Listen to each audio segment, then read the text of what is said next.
Can I not pop Q&A? Okay, I guess I can't. All right.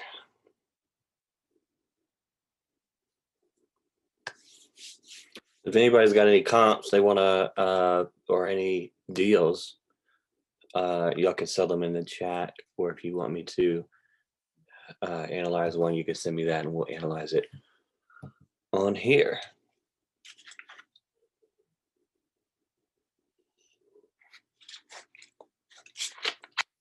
My 5-year-old's been having night terrors. And so we've been taking turns staying up watching him. It's just real scary.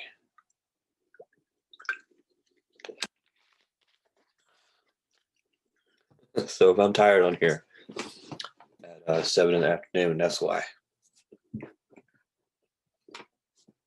All right, here we go. 7. All right. Oh, we got more people. All right. Mike the Wholesaler here with Wholesaling 101 of REI USA. It is Friday the 26th of March, week 4 of month 3. I think we are about to end the first quarter, and we're talking about comps, but I've got some extra stuff I want to show you. So I'm going to save that for the end. I've discovered some things that I'm going to tell you about, and some stuff that I haven't really worked out through because I'm not super techie. But what I want you to do is, if you are here, click into the chat. I've got a Facebook group in there. Join. Post your We Buy Houses pages in there.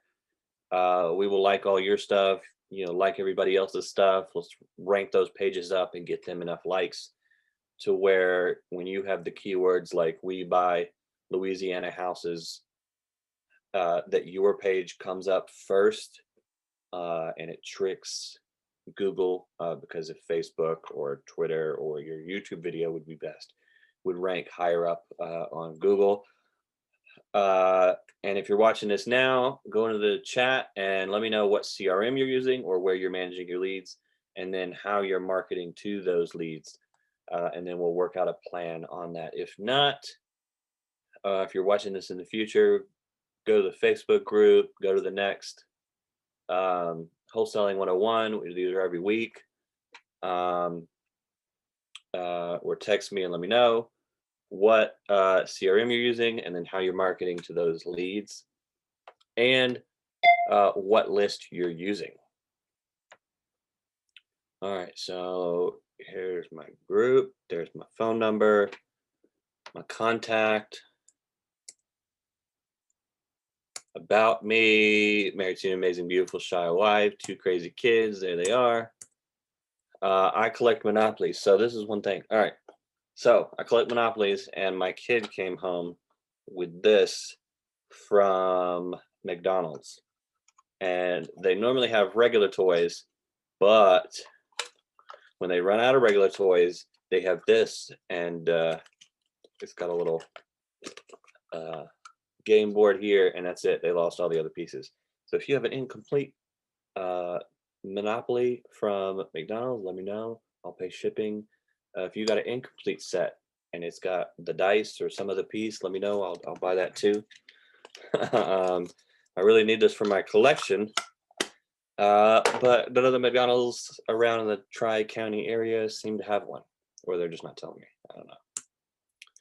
Wholesaling group leader of the REI USA, won Teacher of the Year in 2018. I got some funny for you. I wasn't cheating. I was driving for dollars. If you know who this guy is, Derek Jackson. Oh man, it's like Cheaters. Love that show, Cheaters. Best part of my birthday is right after Valentine's Day. They have 24-hour marathon of Cheaters. I love it. Oh, and this is just like it. Like that show was back on. Homework check. Analyze 3 deals a day. Continue to market. Right. This whole month is just comps. Angela's Facebook page. So go to the chat, like Angela's Facebook page. We do dwellings. Using Mojo Dialer. Okay. All right. So here is a cool thing I got. I got this contract. So people call me all the time, and so they offered me a lot. You can see here they wanted $100 down earnest money, which is normally like what I do is like $10 or $1, but they're giving me 140, which is higher than anybody else has paid. I'll pay no closing costs; they pay all, and then title, examination, and closing time. If title evidence and survey show seller is vested with a marketable title, it'll be closed on the deed and other closing papers delivered on or before 60 days after the acceptance. So they have 60 days to close. That's a lot. But you see how they've worded it, that it doesn't say due diligence. It doesn't say any of that. So a lot of the time when sellers see due diligence or something like that, they immediately say, oh, you're giving yourself 60 days. But this just says evidence of survey show transaction will be closed, indeed delivered on or before 60 days. So it's worded differently. So that might get past a lot of people. If title evidence or survey, now I'm not a lawyer, an attorney. I believe Deanna Britt is, and or Legal Shield. So I'm not a lawyer. Get yourself a lawyer, or you can talk to Deanna Britt about how to go about that. What were the other questions again? Oh, what CRM you're using, what list you're marketing to, and how you're marketing to that list. Let me know those things. Those are the questions. So if title evidence or survey reveal any deficits, defects which render the title unmarketable, buyer will have 7 days to back out.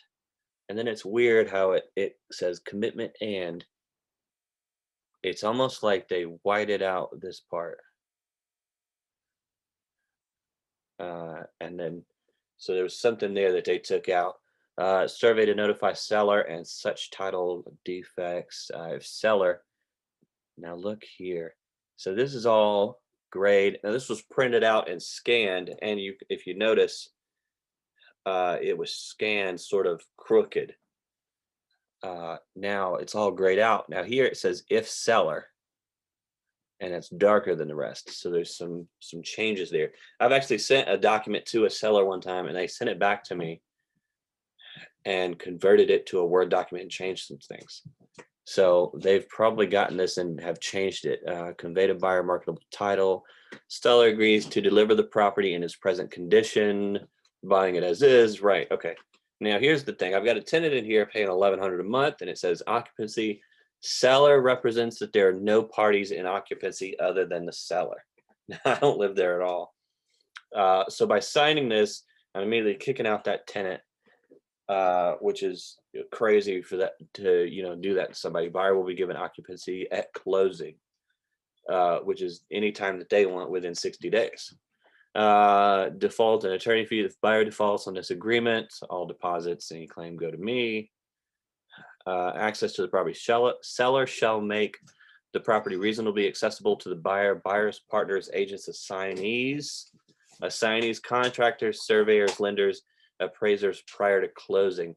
Buyer may begin to market this property prior to closing of escrow in whatever way buyer deems necessary and appropriate, including any multiple listing service.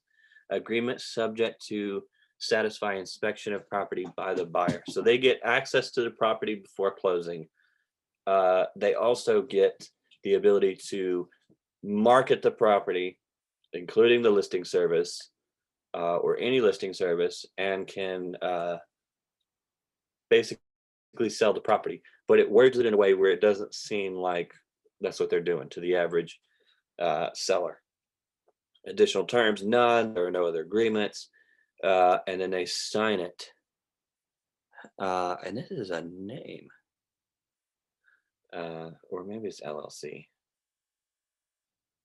But yeah. Okay. Vacant housing list. Mojo CRM. Expired listings for sale by owners. Marketing with text calls and direct email. Yes. Okay, and then the next one, here we go. Let me move my stuff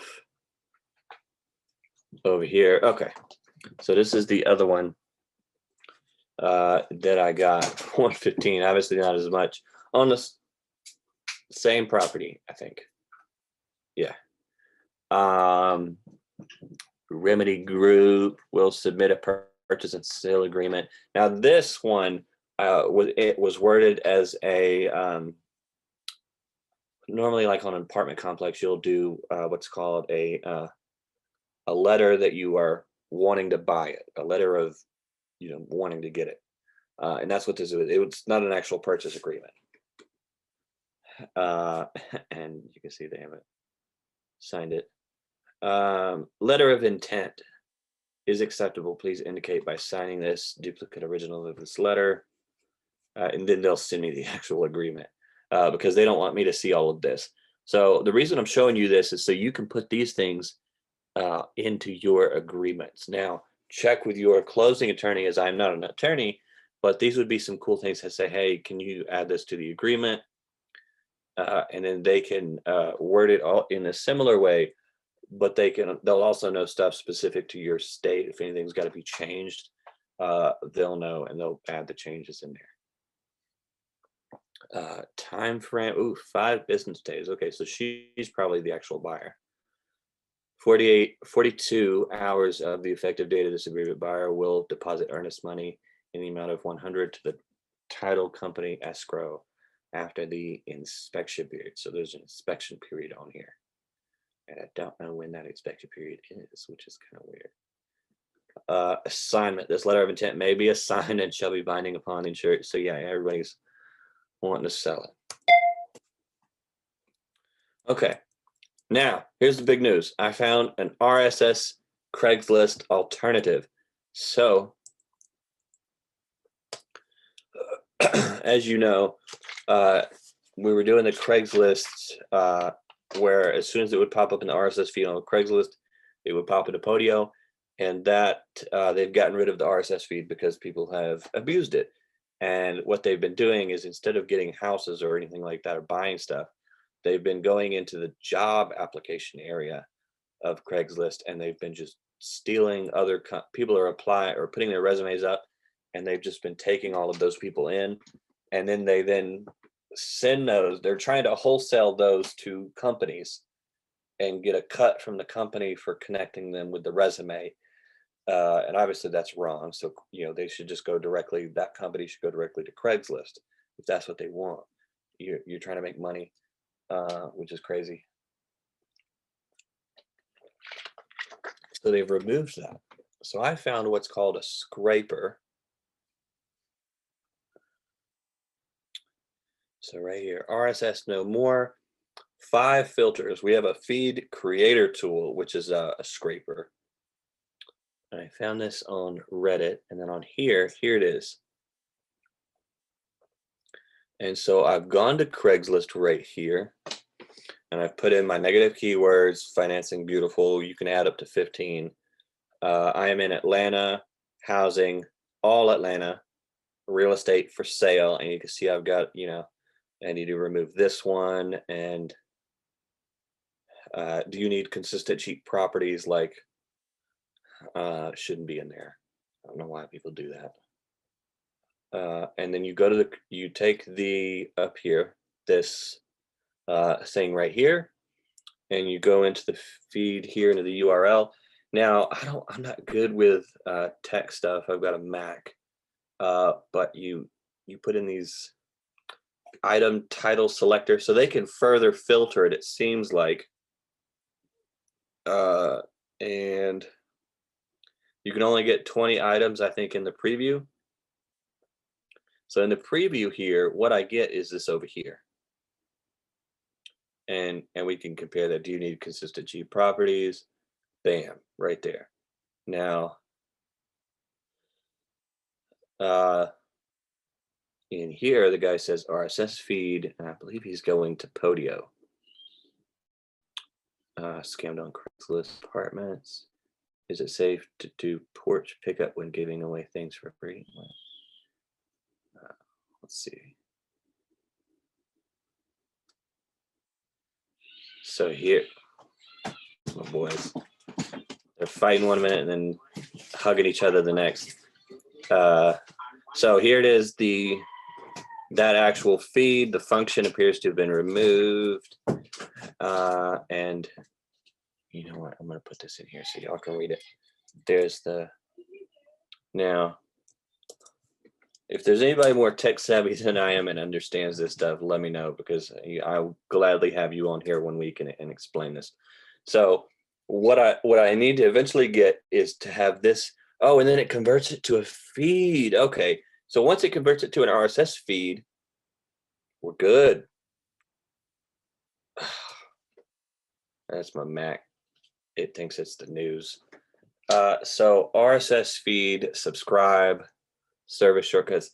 So I'll have to open up Windows 10 inside of here in a window using Parallels and go back to here and do it there. And then the RSS feed will give you a bunch of gobbledygook on the screen. And you can come up here and take this. And once you get this, you'll copy that into Podio. You'll make a new app. And in that app, you'll call it Craigslist and Craigslist feed. There we go. And then we'll make that app. And then in this app, you'll put the stuff into it. And that's a lead. And then so we create the app and it'll open up an app. And then so in here, we will put a link. Let me move that. And boom. If it'll do it.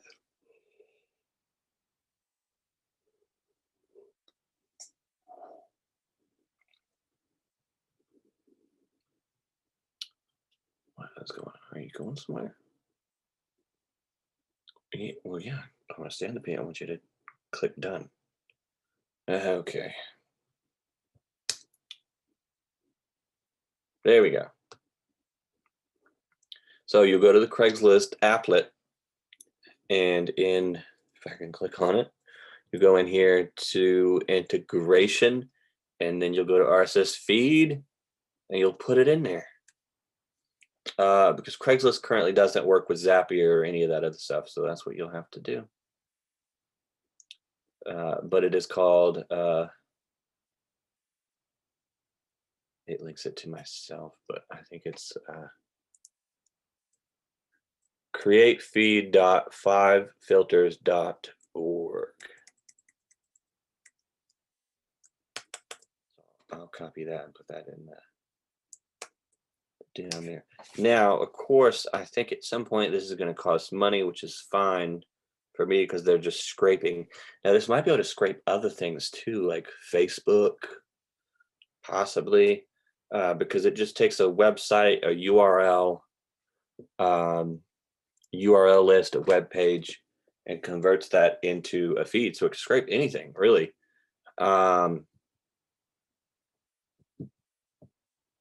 Yeah, that's crazy. I wonder what other sites you think you can use that on? So you can try feed control, where you pay for it, and there's premium. 48, I think, is like $40 in American. And there's all this website stuff. I don't know what this is. HTML. I used to be on, I used to use MySpace. And before Google, I'd tell you what, I could get that whole website tricking out and playing a song. I had HTML code in there. I knew all that stuff, and then I forgot it. I don't remember any of this. But yeah, if you know anything about this, let me know and help me out. And we'll do that. Here's my group. And then here's my deals challenge group. All right, found an RSS feed, and then so we'll go over here. All right, so Angela uses Mojo for your CRM. You pull in a vacant house list.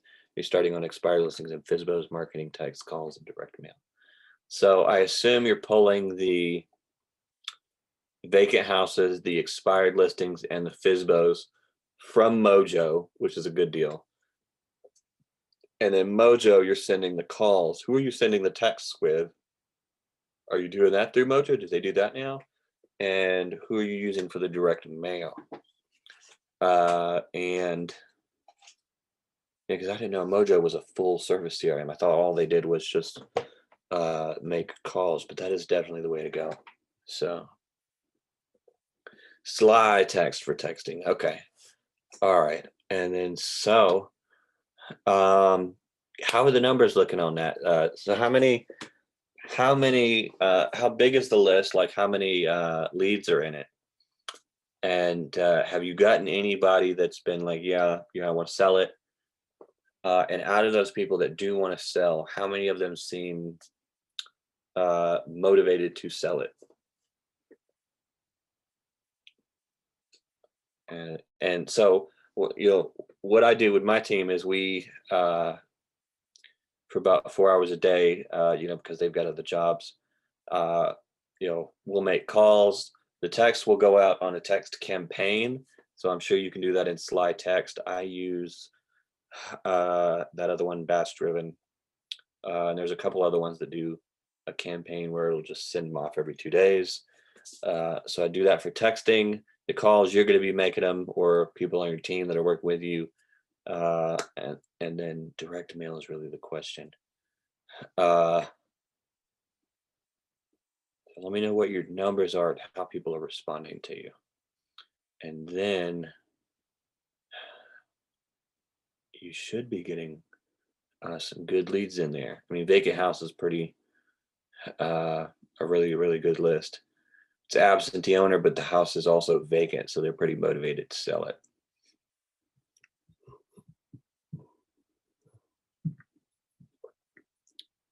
Okay, now we know what comps are, ways to check comps, FMLS homework.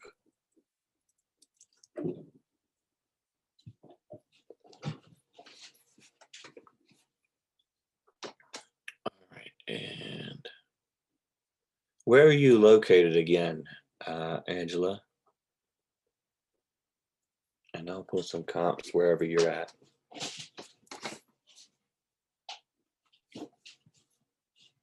Man, was it? There we go. There we go. No deals yet. Really still tweaking this. Only did the text campaign so far. I started making calls. Got cussed out quite a bit on Sly Text. Okay, so with texting, you got to make sure you don't send them a text on Sunday. And the ones that I've been sending say, this is Mike with Mike's House Help. We help people with their houses. One of the ways we help people is by buying the house cash. The next text that goes out is one of the ways we help people is by taking over payments. So you'll get cussed out a bit on there, and then just delete their numbers or put them on the do not call list, and they won't get touched again. But you're just looking out for those people that say no, get them out your system, out of your way, and you just want to make room for that person that's going to be like, here, take my house. Central Florida, let's do that. All right,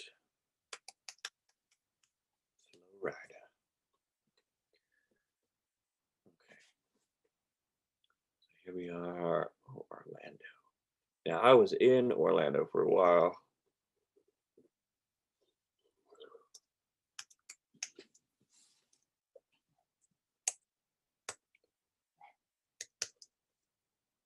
Orlando, Oklahoma. Wow. All right, so here we are. Wow, y'all got a lot of little lakes in here. Okay. Who drew this gerrymandered thing? Like, look at that. Ooh. Okay, so let's say there's nothing really out here. That's probably Everglades. Let's go up in here.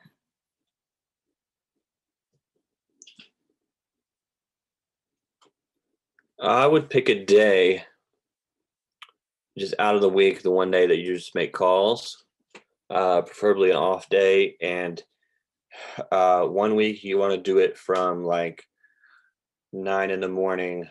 Well, I would say 10 because if you're making a call and they're in California, they're going to get that call a lot earlier. So at 10, you'll be calling them at 8, and you might have to do it at 11 because if there's a lot of people in other states, other time zones, they don't like to be woken up early. And when you make those calls, sorry, if you make those calls one week and you're calling them in the morning, and if they pick up, that means they most likely have an odd job that doesn't work that time of day, or they work in the afternoon, like they maybe a nurse or something. But that is a possibility that they are more motivated because it means that they don't have a job, or is a possibility. Now, if they don't pick up, you can try calling between 5 to 8 in the afternoon, and you don't have to worry about that. And if you get people then, that usually means that they have a job. Now, these are two double-edged swords because on the one hand, if you call them in the middle of the day and they pick up, it means they don't have a job and they need to sell to you, right? Which is good. But if they're working in the afternoon, or if they're working in the from 9 to 5, and you call them at like say 7 p.m. and they pick up, that could mean that they have a job and therefore it can't get to the house except like on the weekends. But I would say that first group that doesn't have a job or works in weird hours is probably a more motivated group. So if you're making calls in the morning, you're going to have a chance to get to and find out who is more motivated than you are in the afternoon. But you do want to swap those up. One week make them in the morning, and then call them the next week in the afternoon. And of course, removing people who cuss you out and stuff. And now don't forget that one of my callers, my acquisition managers, was cussed out in April last year. And then in September, I emailed everybody. And the guy that cussed her out ended up doing a deal with us. So you get all those emails when you skip them, send them out on Gmail. They've got a new feature where you can send stuff out later or at like 9 a.m. and BCC everybody and just say, hey, we need to talk about the property. They'll know what you mean.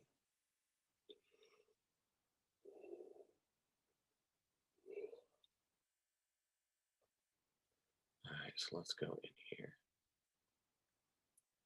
And they got a lake right in the middle of the neighborhood.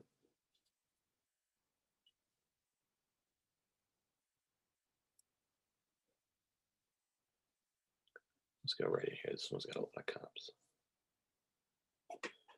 Oh, man.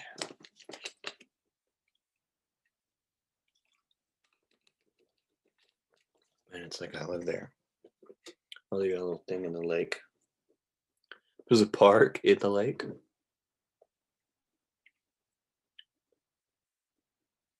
back up. Are these? These are not houses. That's crazy. See, these are houses. This is like industrial. Let's go. Oh, we want sold any, and we want within the last.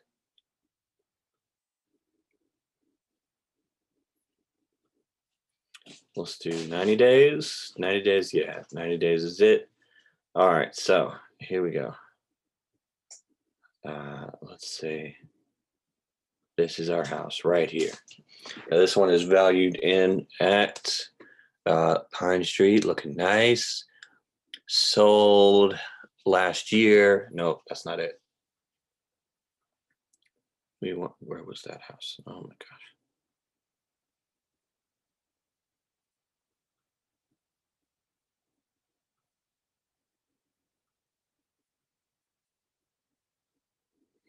It's only giving me some of them. Okay. Sold in 2020. Why do they not have some of these on here?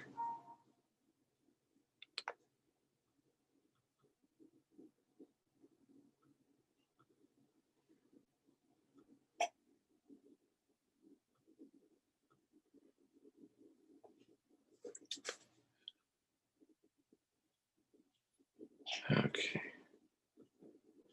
Is this one? Everything's so. Why are they not giving me these ahead of time? Like it's only showing me stuff that's been sold recently. I mean, it won't let me click on like these houses. I mean, I know it's got the.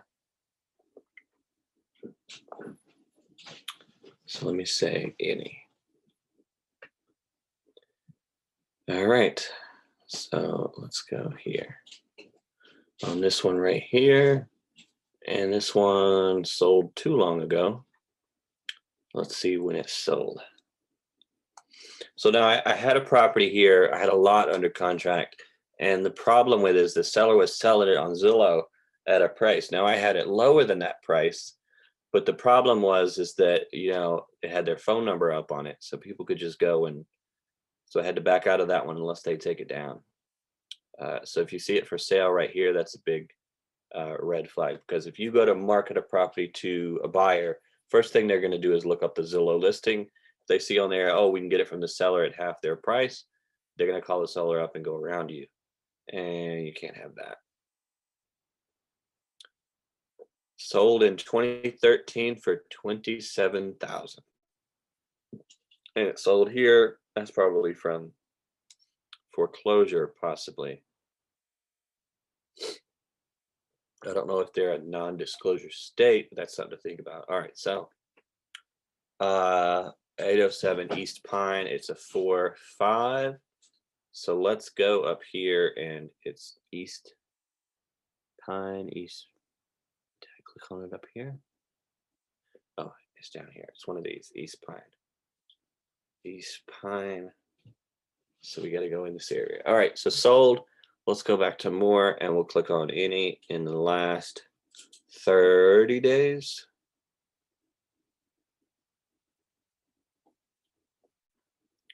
Okay.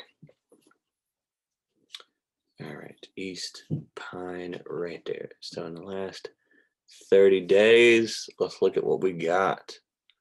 It was a 4.5. Right. 4.5. So 4.5. So every, God, it's weird. All right, so here we go. Stellar MLS. Wow, that's a big, they're selling all of them. So that's going to be your probably biggest competitor here is Stellar MLS. So a 4.5 there for 740, a 4.4 for 1.12 mil. Now you can see this one's got a lot bigger, like that weird, millennial look, where it's just big squares and glass, and then there's usually some weird brown color, and there's like bars on the top and bottom. So random. I don't know what my people are doing. Here you've got some stucco, it looks like, which is, they don't have that up here in Georgia, but down there, I feel like a lot of them are stucco. So that's the same price, 4.5, a 5.6. That's on a good comp, a 4.5 there. Now that's a ranch. So now I don't think the one we had was a ranch. Here's a 4.4 for 865. And so I'm going to say that this one is 740 or 735. Let's go with that. So I would comp this one at 735. All right.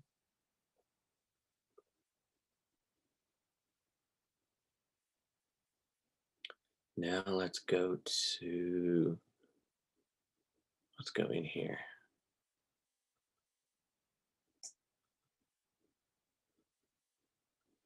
These are neighborhoods like where I'm from. All right. Okay, here we go. All right, so, before we go into this next part, I want to show y'all something here. I have a flat rate shipping box. Now, you get these like this, they're free. You can just go down to the post office and get them, and then you fold them up.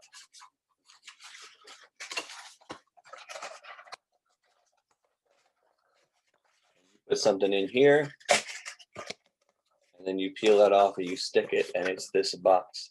And then you put the to and the from here, Now, this is big. For Valentine's Day, I put some chocolates in one, and I put a note in there. It says, "Hey, I know you love the house, but are you in love with it? If not, give me a call." These are big, and so you got to think like I think it's like $5 or $6 to ship these. So these are not something you're going to be doing in mass quantities because it is expensive. You pay for the fact that it could be however heavy you want. Now, think to yourself like this deal. If you've got a buyer that's like, "Hey, I want that house, or I want anything in that neighborhood under 500,000," think like, is it worth $5 to you? So you can send them this, send them a bouquet of flowers, right? Bouquet of flowers is like $10. If you can get that deal and wholesale it for 10, 20,000, definitely worth $12. You could even get like the big ones, the big envelopes. You can do those. You can even just do a big box and then just wrap it in duct tape and send that to them, whatever. Now, what you can do if you want to save that $5 and you know the property is vacant, you can just have a bunch of these with you. And when you go and knock on the door, when you're driving for deals, you can knock on the door and say, "Hey, nobody's here. Okay, it's vacant." Then knock on everybody neighbors' doors across from them, and then also across the street, and then of course that one in the middle, directly opposite the street of the house, and say, "Hey, do you know the house up here? Do you know who owns it?" Turn them in. They'll throw them under the bus. "Yeah, that's James. James got that house. Wish he'd mowed the lawn," that kind of thing. And if you still don't get it from that, you could just lay one of these. Now, I'm not a lawyer. I'm not an attorney again, but the crime, I believe, now Deanna Britt can correct me on this, but the crime, I believe, comes from putting this in a mailbox. If you are not putting this in a mailbox, I believe that just laying it on the front steps where they can see it from the street. So when they do their drive-by and they see that box or the big envelope with the red and white along the sides, they'll say, "What's that?" Or they'll call James and be like, "James, there's some big package up on there." Be like, "Well, I didn't order anything. Let me drive by there and see what it is." So you get them that way. And these are free. You pick them up. You don't pay for these until you put postage. So the postage is what you pay for. You get the box for free, unlike all of the other stuff, which is why when you go to the post office, these are usually like they're out of these. So I wanted to tell you that. Do I have anything else that I wanted to share? No. Okay. So now let's get in here into this. Anybody else want to share what CRM they're using, what list they're marketing to, and how they're marketing to that list? And if you want, it really helped me out if you can tell me like where you're from, and we'll go there to that state, and I'll pick a random house and we'll comp it. Or if you have an actual deal or a property you're talking about, we can comp that one as well. So here's a neighborhood like, wow, so are these the kind of houses like we joke about these kind of houses here,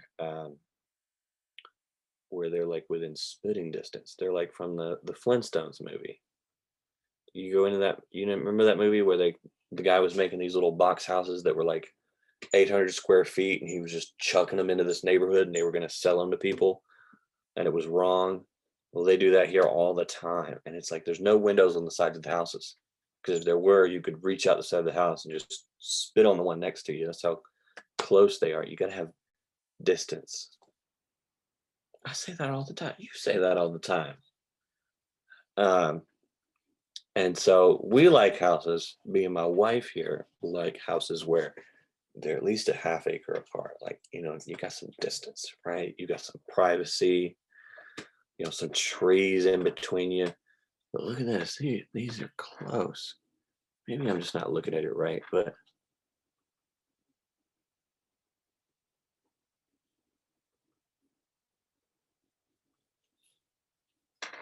okay, so that one's probably too recently sold.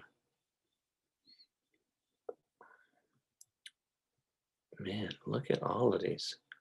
These are just like, yep. See, look at that. And there's like 3 different like designs of the house. And so they probably built this neighborhood in 2018. See how like row houses, they're all so cookie cutter. I mean, yeah, these are getting nicer. Okay. So now you notice how these houses are a lot nicer looking and they got brick than these houses. So comps over here would not be comps over here. And then they have a swimming pool for everybody to use. And you got this lake right here to people fish. Like look at this. Oh my gosh. Ugh. Townhomes. Yeah, see? Nothing in here is going to be a good deal because they're so close to today. Is there another way out of here? Yeah, okay, there's another way out. So this could be a later development.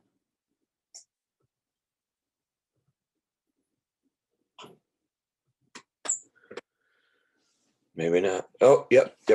Okay, here we go. This one was built so long ago that Zillow doesn't want to put the stuff up here. Oh, and now Zillow is giving cash offers over here. Don't be worried about that. If you want, you can actually go into your house and see if they'll give you a cash offer for it and go through the whole process and see how good they are. If you got anything to worry about, you'll know right away. It took them 4 weeks to get back to me, and then they wanted me to take pictures and me to give them an itemized spreadsheet on like everything that was bad with it and all that. And I'm like, nah, the sellers are lazy. They're not going to do all that. So similar homes nearby that sold. Love it when they do this. All right, it is a 4.3.5. So I would say it's a 4.3. Maybe put that extra bathtub into the rehab. Yeah. So a 5.4 over there sold for a lot less. I wonder why. Oh, it's got the weird garage, and it looks like it's not as fixed up. Like the windows and the colors kind of boring. Now these all say Stellar MLS, but these down here say Buckeye Realty Stockworth. So you don't have as much competition as you thought you did. Why is my chair all of a sudden squeaky? Oh, there we go. So Stellar must be the MLS that y'all are using. Like up here, we use the FMLS and the Georgia MLS. So, okay.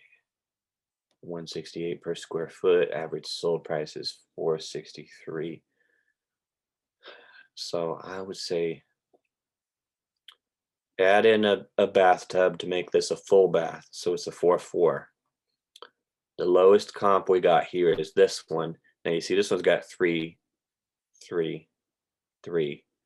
So this would not be a good comp. So 495, not a good comp. The front of that house has to be pretty bad for them to have a pool as the front pick. Oh, now that one's going to be, now is that stucco? If that is, and this isn't, then that would not be good. A good comp. But that's going to be a real contender. Okay. So yeah, I would say 495, and then this house right here, 495. But in the repairs that it needs, I would add in, what is it, 6, 8, 9, 10 square feet for a tub. Whatever that is times 60 for the tub. Add that to the repair cost. But if you go by the way that can't remember her name. Oh my gosh, Stacy. It's everything's 5,000. So you just add an extra 5,000 on there. Do you have a comp on the exterior construction materials as well as bed bath square foot? So I guesstimate everything based on square feet. So if it has exterior work or whatever, if it's a and again, so if you go to the course that you get for being a member, the 12-week wholesaling course, in the third one, I give you the spreadsheet for determining all of that. And it's just 15 if it's no repairs, 30 times the square feet for medium repairs, and a complete gut would be 60 times the square feet. So here I would say, we don't know the square feet. We would take 2,700 square feet and times that by 60. So if it was a complete gut, but since this most likely isn't, there's no other pictures of it, so I don't know other than the outside. So with my handy dandy calculator, we will take, we'll say if it's 30 times the square feet, 2700, that's 81,000. So 495, 1, 2, 3 zeros times 60% equals 297 minus 30, what did I say, 39,000? That's 258 minus 10 is 248,000 is going to be your maximum allowable offer for this person. Now, if it doesn't need any work at all, if it's, if it's just got like, some paint on the wall that's scuffed up, maybe, kid punched a hole in the wall, that kind of thing. Some of the stuff needs updating. You do the 15 times the square feet. So 60% times 495, 1, 2, 3 zeros, 297. And then we take 15 times 2700. Okay, that's, come on. Times 15 is 40,000. And then we take 40,000 from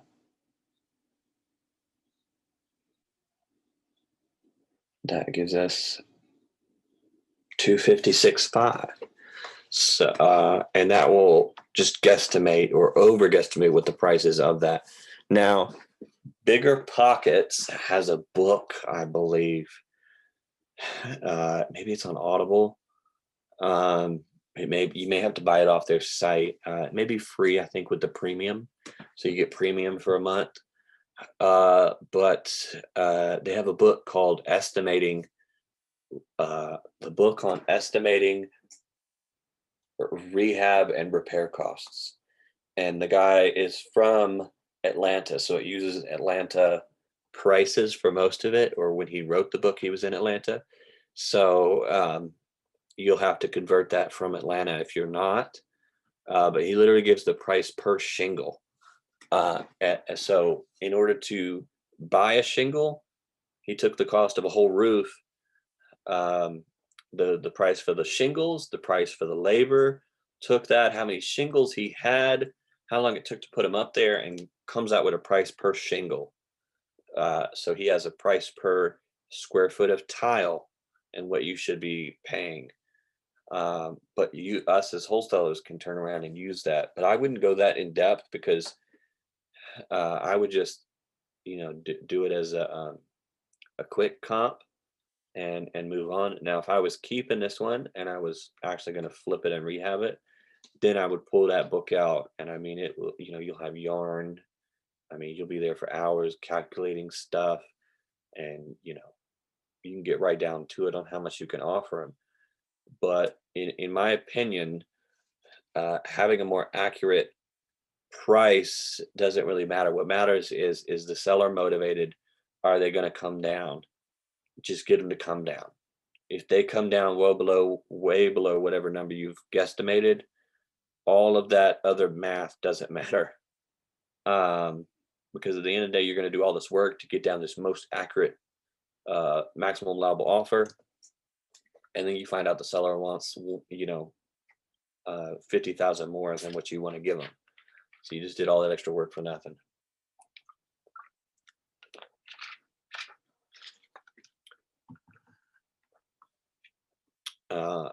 or you can just do what Stacy says. Everything's 5,000. New roof, 5,000. You got to redo fixtures throughout the whole house, 5,000. New driveway, 5,000. And then add in a fudge factor. So just in case something goes wrong, add in some 5,000. They find out there's mold, that 5,000 will cover it.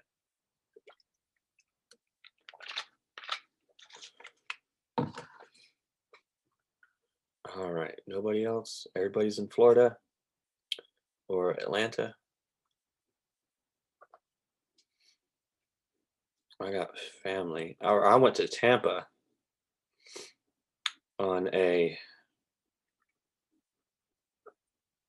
with my mastermind. We drove down there and went to Tampa for, who was it? Pete Fortunato. And he had books that we got to keep. And I took my phone out to take a picture of a business card somebody had given me. And he was like, no, we don't do that here. I was like, whoa. Like I was going to sell this book. It was that good of information, I guess he was selling. But it was good stuff. It was mostly about how you shouldn't be doing like, how much do you want for a property to the seller? You should ask them, what do they want? And he had some sellers that would want a car or would want their business, their school loans diminished because they would just be putting this money into their school loan. And so he found a guy and paid them half as much as they would want for the house and got them to give them some sort of deal on cutting their student loan in half. So you end up getting a house at a way better deal, where they just want to trade you for another house on the other side of town. So trading instead of offering cash. But it's that little word change that does it. It's not how, it's what do you want for it, not how much do you want for it. So let's go here. Annie.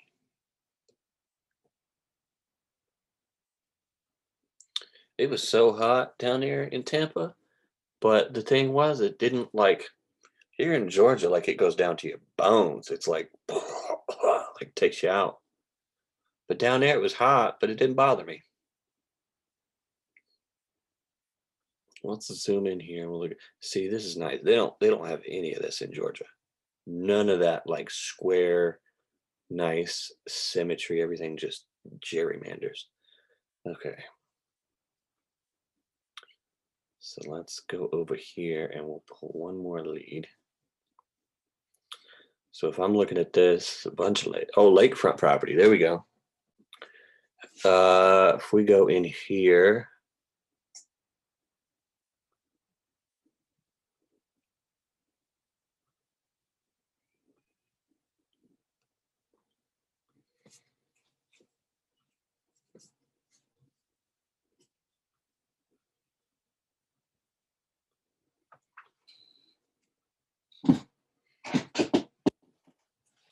all right.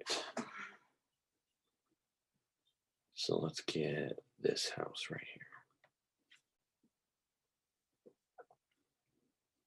here. Cul-de-sacs. Look at that. Too recent, my man. Too recent. Here we go. A 3-3, nice big lot. Let's go.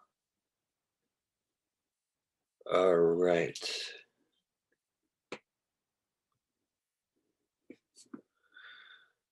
So here we go. All right.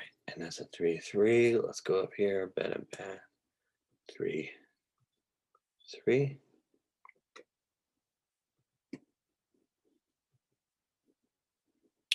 All right. So here we go. 3-3 for 715.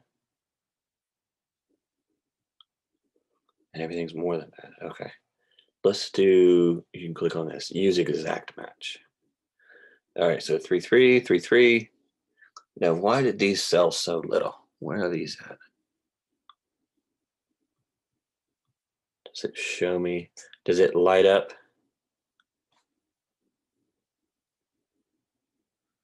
Maybe the Q&A is in the way.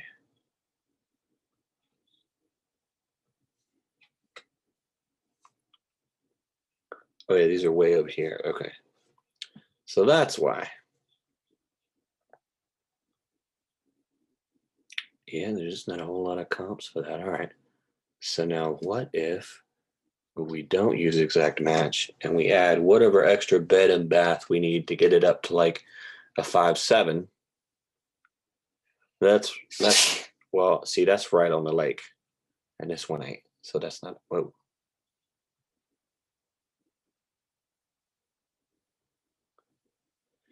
Okay. So and we've got a 5.8. Why do you need that many bathrooms? Every room got a bathroom, and then you got an extra 3 bathrooms? 3 guest bathrooms. Come on now. All right. A 5.4. That was way up there. I'd say that's a pretty stop zooming out. Okay. What is going on here? Okay. So we got a 5.8, we got a 4.5, a 5.3, a 3.5. They're sort of all over the place here. So the problem is going to be how to separate it from these. And these recently sold. That one looks like a church. So I would say you'd have to go with the 7.8 bath to get that into the millions. So, well, there's a 5.6, and there's a 5.5 for 1.4. So see what? No, wait. Let's pull it in closer.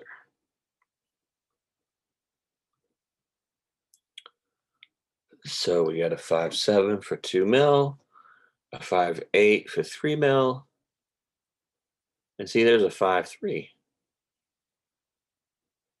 Coldwell Banker Residential, Sun Cove Realty, Smith and Associates.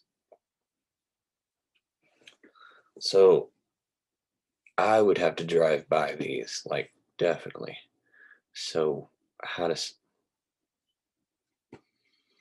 give it a minute and it'll start open. Come on. All right. So where are these? Boom, boom, boom. Okay. So TP and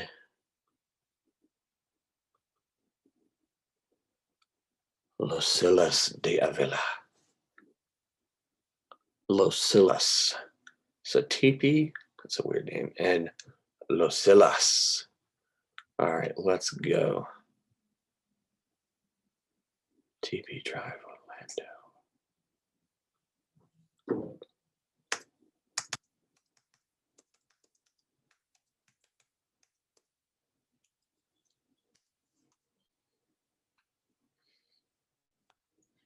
We're gonna jump into Google Street View, and we're gonna go looking around, and we want to weed these out, or we want to see which of these houses, either the 2 mil or the 300,000, and which one is more similar to the house that we have. And if it's more similar to the 300, that's going to be our ARV. If not,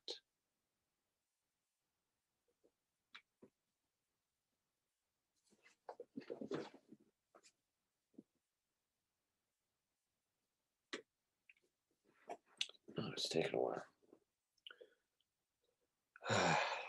I'd like to. Oh, there we go. There's the chat. Let's see. It looks like a townhome. Yeah. Have you ever wholesaled something high priced like these? And if so, how long did it take to sell? So I did have one, and that was the most I've ever had stolen from me. We were getting an ultrasound for my son. He was. We were finding out that he was a boy, and I realized I had this deal in East Cobb. And if you know Atlanta, East Cobb is it. It was in the Lassiter School District. 10 out of 10 school at the time. I think they're a 9 out of 10 now. We were going to get it under contract at 200, and stuff was selling for like 4 and 500. I mean, it was like crazy, selling really quick. And we were going to make 100,000 on it and split that, but he thought he was too green to know how to steal a deal from me. So while we were getting the ultrasound, I was like, "Hey, can you meet the seller and get it under contract?" And kept beating around the bush, and eventually told me they sold it to the neighbor. How he knew that it was sold to the neighbor, I don't know, but we were going to get it under contract for 200 and then sell it for 300,000. Um, and Man, I had buyers lined up for that thing, so it was not going to take long at all. If it's a good deal, uh, it's going to be flying off the shelf. I see a lot of wholesalers, and when I had these buyers from Atlanta coming down with this hedge fund, a lot of people started giving me their deals that they had where they had locked up with a seller. And some of them were not really that good. And I was like, well, hey, can you come down? And they said, oh, well, it took us a while to get them down here.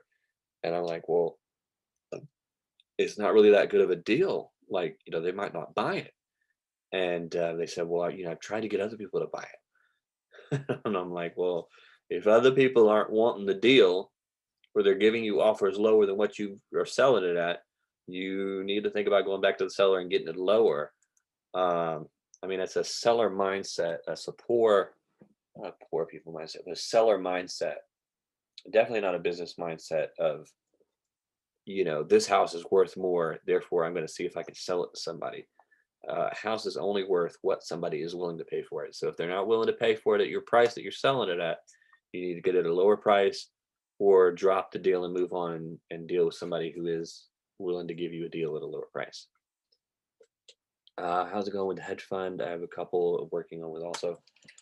So really good. They're looking for rentals. They will. I've got some buyers that will buy rehabs, but they are looking for mostly rentals. They want rental property, anything that meets the 1% rule, that kind of thing. And the amount of work doesn't matter.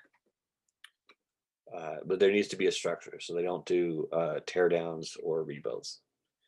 But I have buyers in Atlanta that will buy that. So if you're having trouble selling a deal, shoot me a text. No budget. They're a hedge fund. I think it's like 6 million, but they're also working with a lender, which is how we met up. Yeah, all right. So let's see.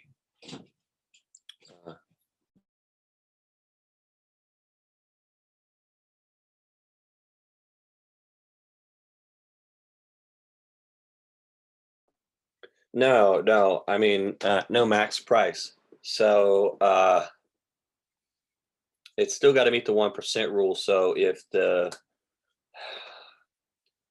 yearly rent is like $1,000 a month, so the yearly rent would be 12,000. Man, it's hard for me, right? So 12,000. You then the maximum they would want to pay for that house would be 120,000. Yeah. Right. It's got to be a good rental. Otherwise, they're going to look it over. Now, I won't take anything that doesn't meet that qualification to them because if you keep telling your buyer with these crap deals, they're eventually just going to write you off or they're going to block you or ghost you. So you only want to bring stuff that's an actual deal to them. This one guy got an email, and I mean, we were laughing at this all day, man. This guy was like, "Hey, I got this deal, selling it for 220,000, and the ARV was 240,000." And so it's like, dude, you're gonna buy it and then turn around and sell it for 120, and then it needed work. So it was like, dude, what are you thinking? It was like, great deal, won't last, all that kind of stuff. Like, worst thing I've ever seen in my life. They'll move. Yeah. It wasn't a deal. They'll move pretty quick. They want to see the house, get access to the house. So you need like a lockbox or something like that. If you've got a key, that'll work. I'd prefer not to have the seller be there, but if the seller is there, I had somebody call me and say, "Hey, we need to see the inside of a house." I said, "Well, I've got a tenant there. I don't want to spook them." The last time I said that, they moved out in the middle of the night, and painted a room black. They asked me if they could paint it blue. I said sure, and they painted it black. Uh, and so I had to find out the hard way. But we sent some people in, and they were insurance agents. So they went in for the home insurance. So they took pictures of the house, sent those pictures to me. Uh, they didn't want to pay me as much as I wanted, so but the tenant was none the wiser. They'll take occupied, and if it is occupied, if it's month to month, that's good. Meaning that they can either up the rent or whatever, but they're going to want it probably a little bit cheaper, generally, so they'll have money to evict that person if they need to. Because anytime you're inheriting a tenant, you don't really know if they're good or bad. If there is a lease, they want to inherit the lease, so you're going to have to include the lease in the wholesale agreement. So where it says extra stipulations, you're gonna want to get the house under contract and that lease, and you're gonna want to see that lease to make sure, like, how much rent it's paying and when it's up. And that's really good, because if they should actually be charging more rent when that lease is up, they can then up the rent, which they want to do. No. Yeah, I mean, a buyer shouldn't care. If a buyer does, find another buyer. And if you need transactional funding, I've got funding. I think there's one that's in the REI USA that can give you funding. There's a vendor in there somewhere that gives funding. So you can talk to them about getting transactional funding. There's even ways, there's a group here, Chalker and Chalker, which will actually do pass-through funding, where the buyer will front the money. They'll show up first, put the money, they'll pass it through to the A to B, and they'll transactionally fund the whole deal. If you want to do a double close, so they don't see how much you're making. But I just do assignments. If I'm getting 100,000 though, I'm doing a double close. That was going to be the first double close I've ever done, and that guy ended up stealing it from me. So, but the buyer shouldn't care how much you make, because they're going to be making like 4 times what you're making. So if you're getting 10,000 on a wholesale deal, and they're going to make 100,000, it's like, why do you care how much I'm making? Like, I would just tell them, hey, well, I'll keep the deal and I'll make 110,000. And how about that? Let them walk away. You are the prize. You are the one that found the deal. You are the one that negotiated the deal. It was 100% you that did all the work and brought all of those things together. You are also the person that found that buyer. So you are the prize. You are the person with all the cards in your hand. Okay, not them. Don't think it's the other way around. Like, you don't want to be a cash buyer's employee. All right. Serrano Ampere. We'll do that also. Pass through. Yeah. Okay. Cool. Yeah. So Serrano. So check the chat. Serrano. And then the second word is Umpierre. I probably said that wrong. I know, but one fund doesn't want me to make more than 3%. Why do they care? Yeah, that's crazy. So what I would do to not let them know how much you are going to be making, 3%, like, what are you, a realtor? What I would do is I would get transactional funding, and you may have to get it ahead of time or through not pass through, but a way around that 3%. If they don't want you to get that, you could get the property, buy it in an LLC with transactional funding, have an agreement 1 or 2 days or 3 days later to sell it to them at that additional 3%. And then they won't know how much you've made. So you get the property under contract at 50,000. You then put it in an LLC. You then sell it to them for 100,000 plus 3% of that. And so you're like, oh, that's the fee that I'm making. And then, of course, they'll be none the wiser. And there's no way for them to tell until after the transactions come out. But if that doesn't work, then I would just move on. Forget them. They are not worth your time. I do a double close with them. Yeah, you got it right, exactly. All right, cool. All right. So we're at 8 o'clock. We got any more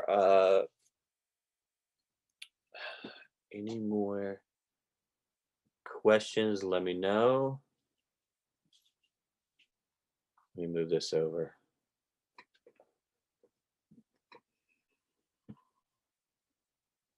I look like Rasputin.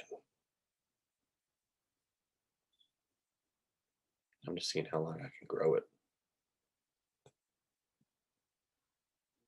Is it still going? Okay. I guess my kids are pulling a lot of internet.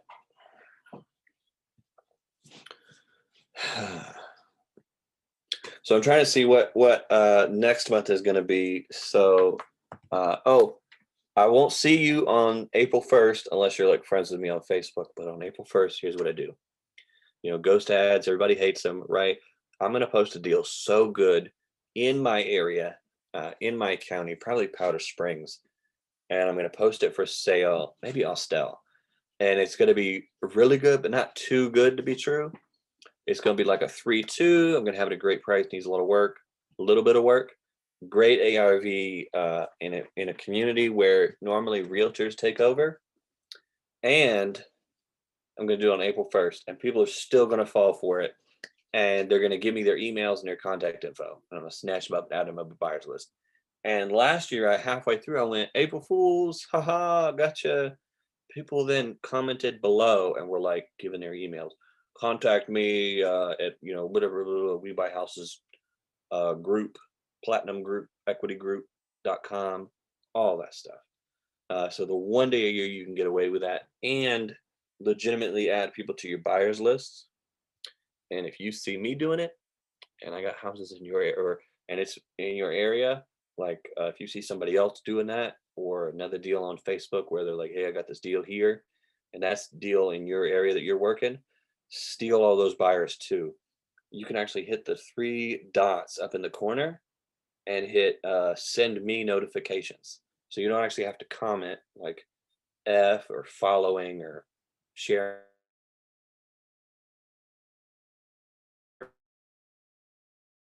Like a house flipping ninja. And so that'll be Thursday, and then Friday will be the 2nd. Okay. Yeah. Have it, steal it. That's the whole point.